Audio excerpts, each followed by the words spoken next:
C'est comme ça que son mode opératoire particulier le pillage systématique de nos ressources naturelles.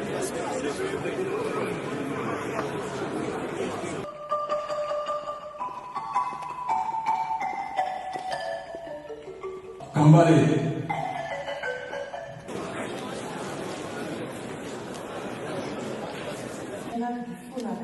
Monsieur Patrick Fata. Jouait encore à cache-cache. Et puis, la passion d'être un jour écrivain. Ou médecin. Tandis que, pendant que sa sœur, Amani, elle voulait finir journaliste.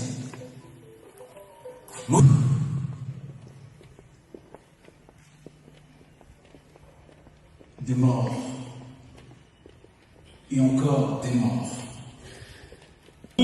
Vanter des kikoyers de paliers tressés. Du gouvernement, Monsieur le Président du Conseil supérieur de la magistrature,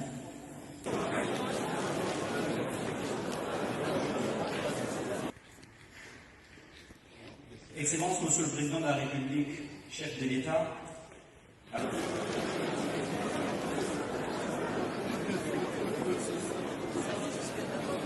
Au cœur de l'action gouvernementale, travaille assidûment chaque jour afin de valoriser les Congolais, tant à l'intérieur qu'à l'extérieur.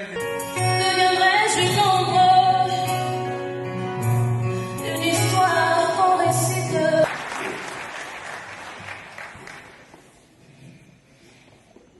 Merci beaucoup. Déjà, en tant que Fonds national de réparation des victimes des violences sexuelles et des victimes des crimes contre la paix et la sécurité de l'humanité, nous avons cette mission-là d'apporter réparation à toutes ces victimes qui sont en train, dont le nombre est en train de s'accroître depuis des décennies.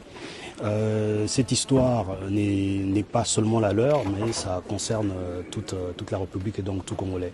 Ces tables rondes justement comme objectif de faire en sorte que chaque Congolais, chaque Congolaise, chaque Congolais là où il est, s'approprie cette histoire. Et c'est dans ce sens que nous sommes en train de construire autour de cette table ronde le narratif qui permettra à chacun de nos compatriotes de s'approprier cette histoire et de la vivre comme si c'était la leur, chacun à son niveau. Et qu'est-ce qui va se passer après cette table ronde? Alors la table ronde est une première étape d'une feuille de route sur la sensibilisation sur la question du Holocauste.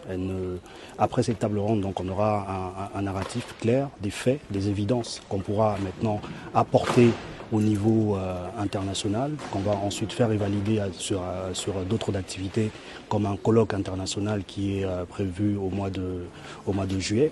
Et il y aura d'autres actions de plaidoyer par la suite qui doivent aboutir à la reconnaissance internationale de ce drame que nous vivons depuis plus de 3 décennies déjà. Merci beaucoup. La table ronde vise 3 objectifs. Le premier objectif, c'est de construire un narratif, on va dire un récit scientifiquement acceptable, historiquement acceptable, autour des différents massacres qui se sont réalisés, perpétrés en République démocratique du Congo, donc des faits qui sont susceptibles d'être considérés comme des faits de génocide. C'est la première chose, donc construire un narratif. Le deuxième, c'est de bâtir les esquisses d'un plaidoyer pour la reconnaissance à l'international de ce génocide-là. Et le troisième, qui n'est pas de moindre, qui est l'objectif final, c'est qu'après avoir compris ce qui s'est passé, donc le passé, et l'idée c'est de construire un avenir basé sur la paix. Monsieur Le Cordon de Savoir, au-delà du discours, qu'attendez-vous de cette table ronde en termes de décisions fortes et comment éviter que ça reste un combat d'élite? Il faut dire que ce travail est un travail qui a commencé depuis longtemps. Il a été précédé par un atelier scientifique qui avait préparé, on va dire, les textes martyrs qui vont être validés par les différents participants.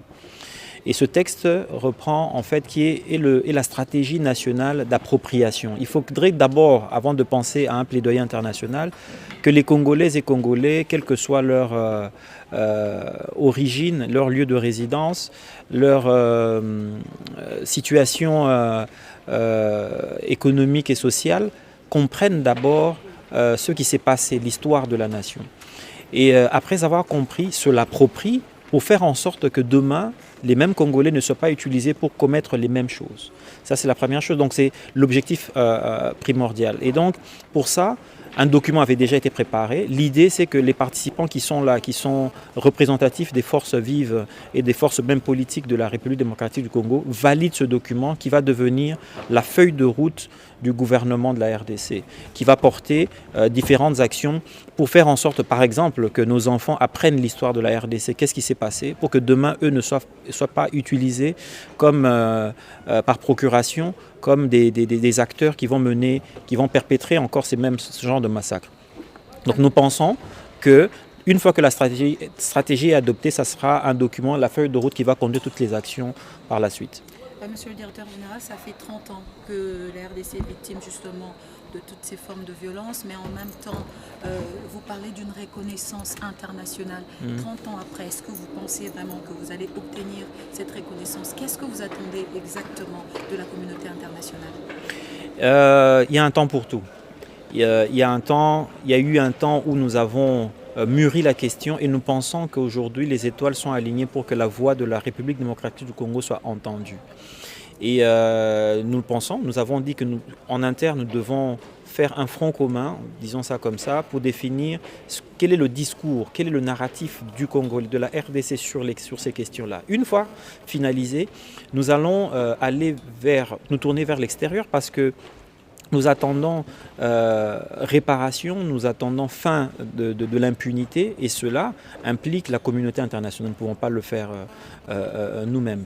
Nous pensons aujourd'hui que le moment est propice au regard de l'actualité de l'heure pour que la voix de la RDC soit finalement entendue et que justice soit faite pour toutes ces victimes qui se comptent par dizaines de millions. Et quand vous parlez de réparation, excusez-moi, est-ce que ça veut dire que vous attendez que la communauté internationale se prononce officiellement en reconnaissant qu'il y a bel et bien génocide en RDC ou que la facture, on va dire, soit attribuée à cette communauté internationale qui vient la payer justement? Qu'est-ce que vous attendez?